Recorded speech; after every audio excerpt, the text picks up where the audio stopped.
কফির মধ্যে 2-3টা বরফ পড়েছে। বাই দ্য ওয়ে, তোমরা কি জানো কিভাবে মিলিয়নিয়ার হতে হয়? আমি তোমাদের একটা টিপস দিচ্ছি কিভাবে মিলিয়নিয়ার হতে হয়। শিমুল লিখেছি।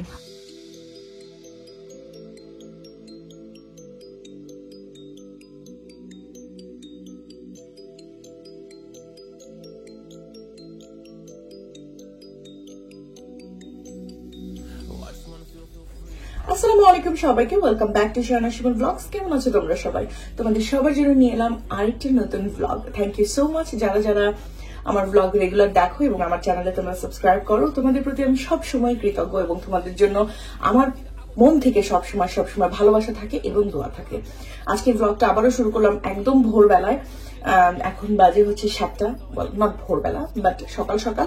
আমি এখন পর্যন্ত কফি ব্রেকফাস্ট কিছুই খাইনি। আমি টুকিটাকি একটু কাজ করছিলাম। আজকে আমি ওয়েট করছি বরফ পড়ার জন্য।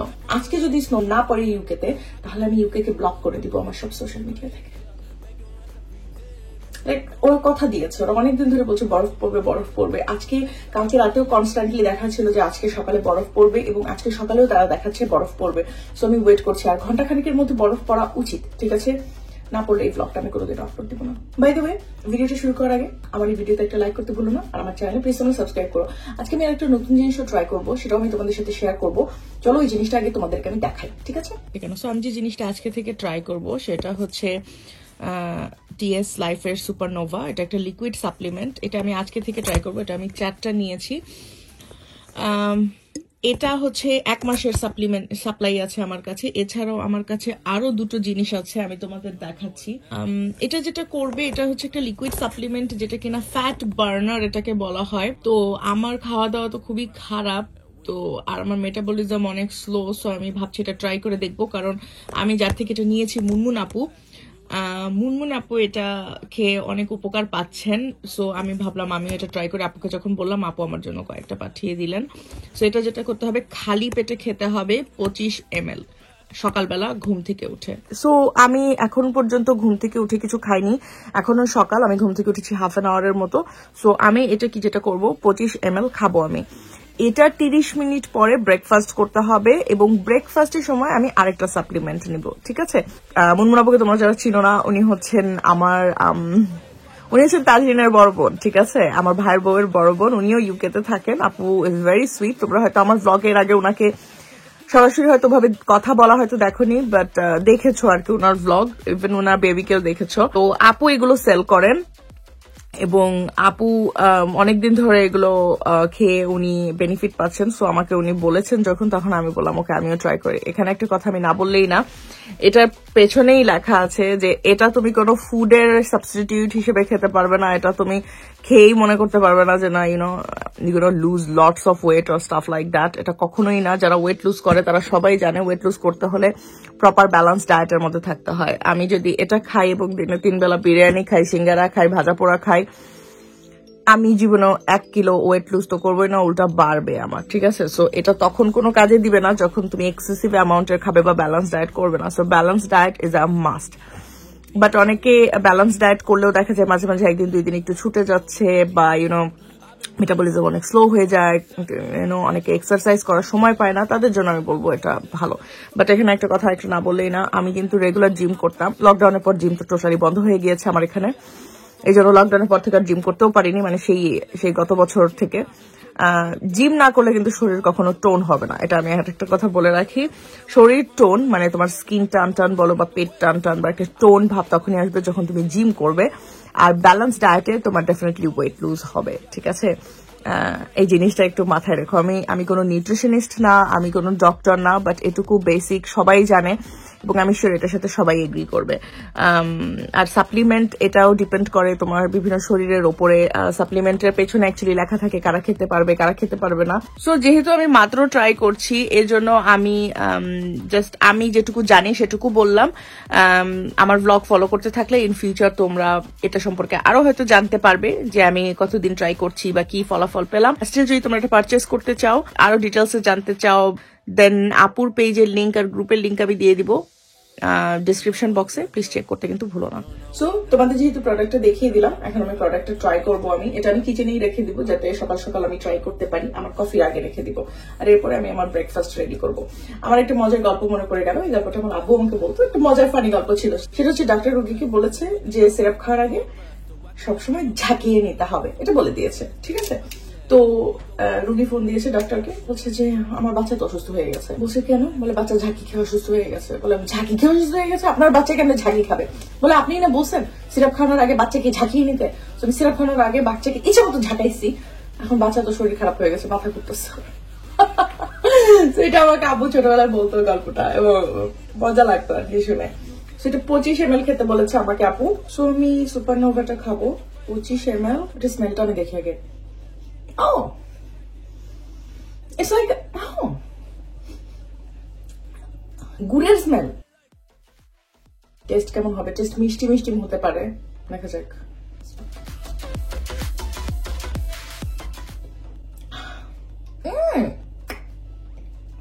আমি পুরো বোতল শেষ করে দিতে পারবো। ইটস লাইক সাওয়ার টেস্ট, টক টাইপের। মজা লাগলো, মনে হলো যে টেস্টটা বর্ণনা করা কঠিন। মুখে পানি চলে এসছে। তেঁতুল আর ক্র্যানবেরির একটা মিক্স। হ্যাঁ, তেঁতুল আর ক্র্যানবেরি, বাংলাদেশ আর ইউকের একটা মিক্স। আমার কাছে ভালো লেগেছে। সো যাই হোক, এটা আমি রেখে দিলাম। এখন আমি যেটা করবো, আমার ব্রেকফাস্ট বানাবো। আমি ব্রেকফাস্টের জন্য আমি খুব কঠিন একটা ব্রেকফাস্ট বানাবো, সেটা হচ্ছে আমি ডিম বয়েল দিব। That's it. এই জীবনে আর বরফ পড়বে ভাই? কবে পড়বে বরফ? 4টা ডিমই আছে, বেশি নাই।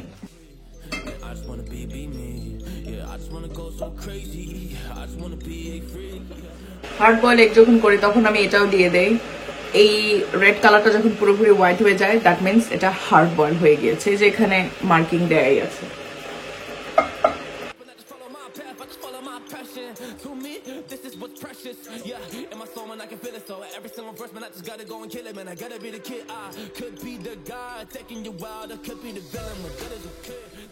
What a beautiful day! আমার পুরো গার্ডেন একদম সাদা হয়ে গিয়েছে, এত সুন্দরভাবে বরফ পড়ছে। ওকে, এখানে একটা কথা না বললেই না, আমি যে এলাকায় থাকি এই এলাকায় বরফ সহজে পড়ে না। ফাইনালি আজকে পড়েছে বরফ, অ্যান্ড সি কি সুন্দর বরফ, পুরোটা সাদা হয়ে গিয়েছে। Oh my god, I love this. Oh my god.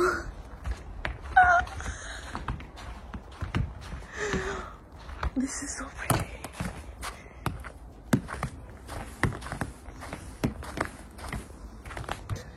কত সুন্দর করে বরফ পড়ছে।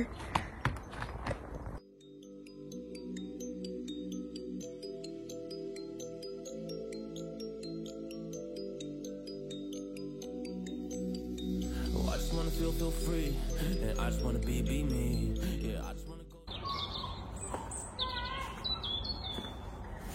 By the way, আমি কফি বানিয়ে এনেছিলাম, and here is my coffee. কফির মধ্যে 2-3টা বরফ পড়েছে।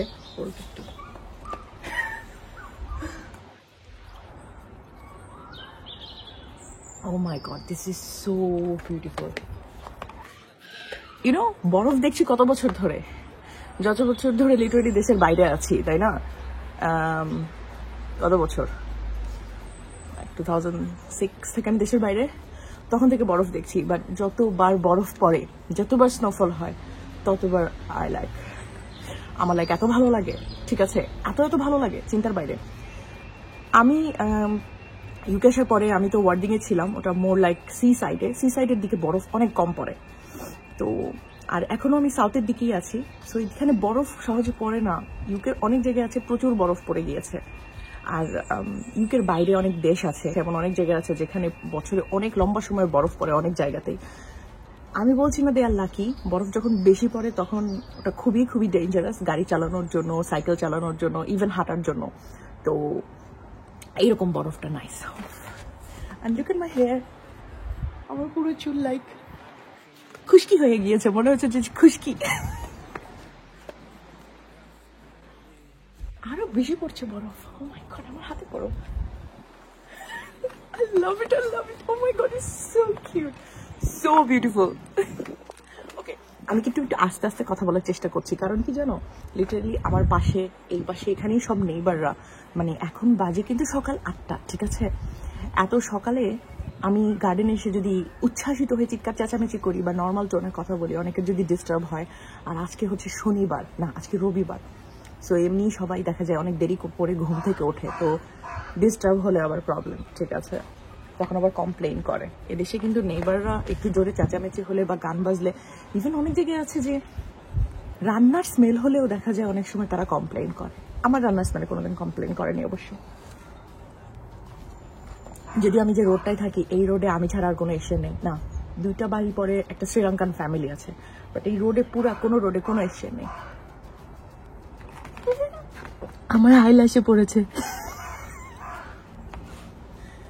আরো দেখাই তোমাদের, চলো। পুরো গার্ডেনটা বরফে হয়ে আচ্ছাদিত হয়ে গেছে। এই সময় কি করতে ভালো লাগতো জানো? শাড়ি পরে ছবি তুলতে পারলে। এখন তাপমাত্রা হচ্ছে -3, বাট গুগলে যখন দেখায় তখন ফিলস লাইকও দেখায়, মানে তাপমাত্রা থেকে কম মনে হয়, মানে মনে হয় যে আরো বেশি শীত। তো তাপমাত্রা হচ্ছে actually -3, but feels like -6। And এখন ট্রেন যাবে। এখন আমি কি করবো জানো? যেটা আমরা কমন বাঙালিরা করে থাকি, নাম লিখবো।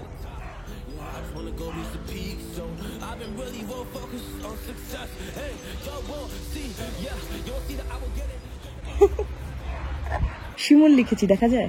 এখন চলে যাওয়া ভালো আমার রুমে, কারণ আমার পুরো মোবাইল ভিজে যাচ্ছে আর কফিও শেষের দিকে। আমার চুলের অবস্থা দেখো। আমি জানি অনেকে আমাকে বলো যে আমার ঠান্ডা লাগে না নাকি। বেসিক্যালি আমি খুব এক্সাইটেড থাকি, তখন ঠান্ডা লাগা বা ক্ষুধা লাগা এসব আমার মধ্যে তেমন থাকে না। যেমন আমি ব্রেকফাস্ট করতে ভুলে গিয়েছিলাম, ডিম সেদ্ধ করে রেখে আমি ডিমের চুলা বন্ধ করে রেখে চলে গিয়েছিলাম। তারপরে তো বরফ টরফ পড়লো, তো খেতেই ভুলে গিয়েছিলাম। মাঝে শুধু কফিটা খেয়েছি, ডেফিনেটলি হাফ অ্যান আওয়ার পরে। সো এই যে এখন আমি ব্রেকফাস্ট খাচ্ছি, পিঙ্ক হিমালয়ান সল্টও দিয়েছি আমি। এখন আমার শীত লাগছিল জানো, মানে বাইরে থেকে এসে কফিটা একটা খেয়েছি, এখন আমি আরেকটা কফি খাবো। মনে হচ্ছে এখন আমার ঠান্ডা লাগছে।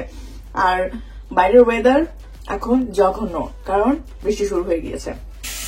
আজকে আমি সিম্পল কিছু রান্না করবো। গত কয়েকদিন থেকে বিরিয়ানি খেয়ে অবস্থা খারাপ। বাইরে গরুর মাংস এখন অনেক আছে, গরুর মাংস আসলে খাওয়া হয় নাই। মানে আমি দুটো ভুল করে ফেলেছি, আমি গরুর মাংসের বিরিয়ানি একসাথে রান্না করেছি। আমি মনে হয় কয়েকটা টুকরাই খেয়েছি গরুর মাংস, আর বাবা শুধু বিরিয়ানি খেয়েছি। গরুর মাংস দিয়ে আরেকটা জিনিস করার ইচ্ছা আছে আমার, গরুর মাংস দিয়ে আমার হালিম রান্না করার ইচ্ছা আছে। কুসুম খাবো না। বাই দ্য ওয়ে, আমি এখন এই ভলটা খাবো। এটা হচ্ছে ব্রেকফাস্টের সাথে। এদের প্রতিটা প্রোডাক্ট কিন্তু ইউকের প্রোডাক্ট, ওকে, টিএস লাইফের যে প্রোডাক্ট গুলো। এখানে লেখা আছে যে এটা কারা কারা খেতে পারবে না। এটা খেতে পারবে না হচ্ছে যারা চিলড্রেন, অ্যাডোলসেন্টস হচ্ছে যারা বেসিক্যালি লাইক পিবার্টির মধ্যে দিয়ে যাচ্ছে, এবং pregnant and breast feeding women যারা, তারাও কিন্তু খেতে পারবে না। বাই দ্য ওয়ে, এটার মধ্যে কিন্তু ক্যাফেইন আছে, এই কথাটা আপু আমাকে বারবার বলে দিয়েছিল। এবং এটা লিখে দেওয়া আছে যে এটা রুম টেম্পারেচারে রাখতে হবে। আপু বলছে এটার মধ্যে যেহেতু ক্যাফেইন কন্টেন্ট থাকে, এজন্য এটা সকালে খেতে বলা হয়, এটা রাতে খেতে বলা হয় না। আবার হচ্ছে অনেকে আছে যারা নাইট ডিউটি করে, তাদের জন্য আবার এটা রাতের বেলা, কারণ তাহলে এটা তাদের জেগে থাকতেও হেল্প করবে।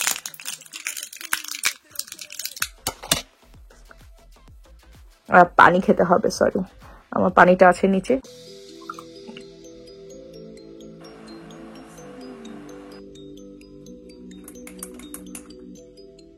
দিনে তোমরা অ্যাকচুয়ালি কয় কাপ চা বা কফি খাও সেটা বলো তো আমাকে। বাই দ্য ওয়ে, তোমরা কি জানো যে কিভাবে মিলিয়নার হতে হয়? আমি তোমাদের বলছি কিভাবে মিলিয়নার হতে হয়। সো বেসিক্যালি যেটা তোমরা করবে, একটা চ্যানেল ওপেন করবে, ঠিক আছে? চ্যানেলটাতে কিচ্ছু করবে না, খালি প্রতিদিন সকালবেলা ঘুম থেকে উঠে কফি খাওয়ার ভিডিও দিবে, যে কফি বানাচ্ছ, কফি খাচ্ছ, কফির গুণগান গাচ্ছ, মানে এমন ভাবে ভিডিও করবে যেন কফি তোমার 14 গোষ্ঠীকে লালন পালন করে, ঠিক আছে? এবং এমন ভাবে কফিকে প্রমোট করবে যে বাপের জন্মে তুমি কোনোদিন কফি খাও নাই। এরকম করতে থাকলে তোমার চ্যানেলে মিলিয়ন সাবস্ক্রাইবার হয়ে যাবে। এই কথাটা কিছুদিন আগে শাওনদের ভিডিওতে একজন এসে বলে গিয়েছে যে এদের তো এটাই একটা কাজ, কিছু না করে।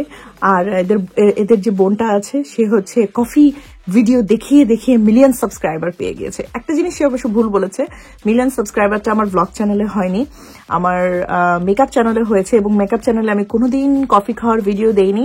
সো এটা তার একটু ভুল ছিল, বাট আমার মনে হয় সে ফিউচার প্রেডিক্ট করে গিয়েছে যে এই চ্যানেলে যখন মিলিয়ন হবে তখন হয়তো মানুষ বলবে যে শাহনাজ শিমুল তো কিছুই করে না ব্লগে, শুধু কফি খাওয়ার ভিডিও দেখায়, এটা করে করে মিলিয়ন সাবস্ক্রাইবার হয়ে গেছে। বাট আশা করি ওই আপুটা কথা সত্যি হোক। সিরিয়াসলি আমার মন থেকে ওই আপুটাকে থ্যাঙ্কস দিতে চাই, এবং আমি তার মুখে ফুলচন্দন দিয়ে ঢিল মারলাম যাতে তার কথাটা ফলে এবং কফি খেতে খেতে যেন এই চ্যানেল একদিন মিলিয়ন হয়ে যায়। চিয়ার্স।